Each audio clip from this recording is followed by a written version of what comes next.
Current யாருக்குடா வேணும்? Current யாருக்கு வேணும்? அங்கேயே கூட்டமா நிக்குதுடா. வச்சுக்கோங்க, பக்கத்துல ஷேர் பண்ணிக்கோங்க. இங்க வாங்குறதுக்கு ஆள் இல்ல, அங்க ஃபுல்லா கூட்டமா அங்க நிக்கிறாங்க முன்னாடி.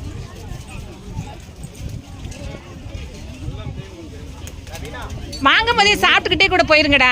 வாங்கும் போது சாப்பிட்டீங்கன்னா கொஞ்சம் உங்களுக்கு குறையும்.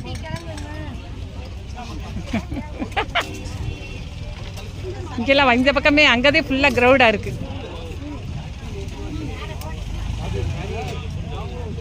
போடி மீனாட்சிபுரம் பக்கத்துல.